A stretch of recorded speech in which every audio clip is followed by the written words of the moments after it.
can viewers expect, Tim? Well, something like this. Welcome back to the Cheap Seats, dogs. Maybe a bit of this. And that's all the time we have.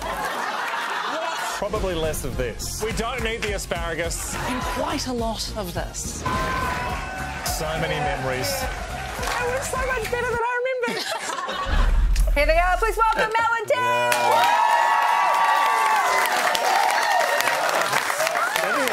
Lovely to see you both. Are you? And the rest of you?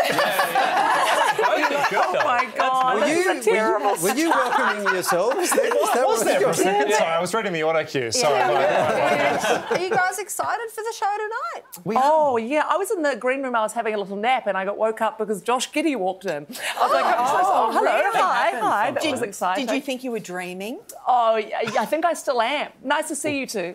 Oh, wow, you actually are asleep. Oh, my God, you took a photo. Oh, no. What are you doing? I didn't actually think. I thought, oh, this would be funny to talk about, but I didn't realise it was actually someone. Oh, no, this is a disaster. We have a show to do in a couple of hours. I've been busily preparing, watching all the news from the last 6 months. I walk in and see my co-host just asleep on the couch. And I'm preparing my mind and body to be at the peak performance for the show. Self-care is the most important part. Exactly. You could learn a thing from that, Tim. Maybe you should have a little nap now Yeah, and again. Tim, not off. I'll be honest, I was watching a bit of the show earlier and I almost dozed off.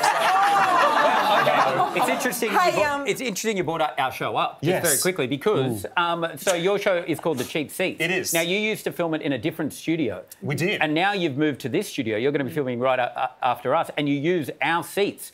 So and you've still called the show Cheap Seats. What are you saying about our seats? I'm saying they're incredibly cheap. Yeah, is what we're saying. That's right, yeah. We've moved into your home, so thanks very much for letting us come in here. And this water hasn't been changed from the last time we filmed. Yeah, I think this is from the Yarra, actually. I That's wouldn't nice. trust Hey, that. you know that your 6 months that you've had to prepare for your return tonight.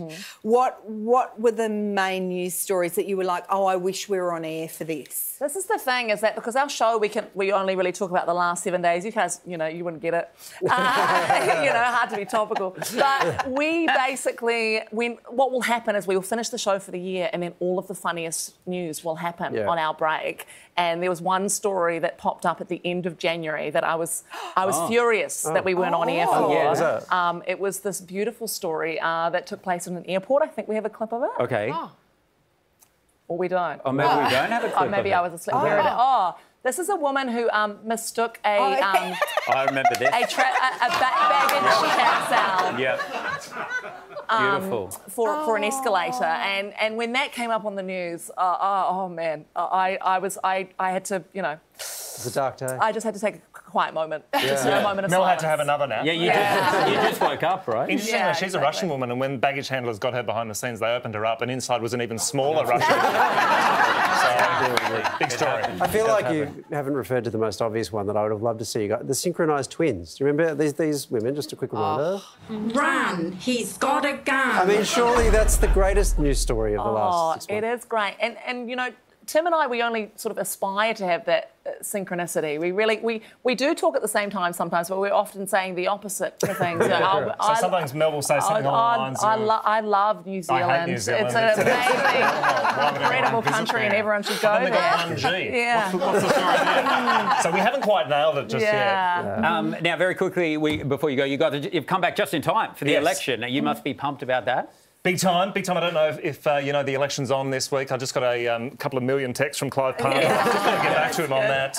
Actually, I've got another text here. Oh, these are secret war plans from Pete Hegseth in the US. So that's interesting. So lots to talk about. I don't know if you know the Pope's unwell at the moment. So still catching up. I've still been sleeping through most of the news. To be honest, we're about to go off and check the news now. Mel's woken up. So big show tonight, 8:40 on 10. Great. And I love that we could see a little glimpse of Tim's acting there where he opened his phone and pretended that he had messages. That was really nice. That was kind of beautiful. That sort of, some people had been in touch with him. He sort of pretended to scroll. That was here nice. we go. Here's one there. Telstra, are you happy with your broadband service? Thrilled. I'll get back to them. And it's lovely that you reply to them. It's nice, isn't it? To do it on national TV is very good of you. You can catch the brand new season of Cheap Seats tonight, 8:40 p.m, Channel 10 or 10 Play. Would you please thank Mel and Tim?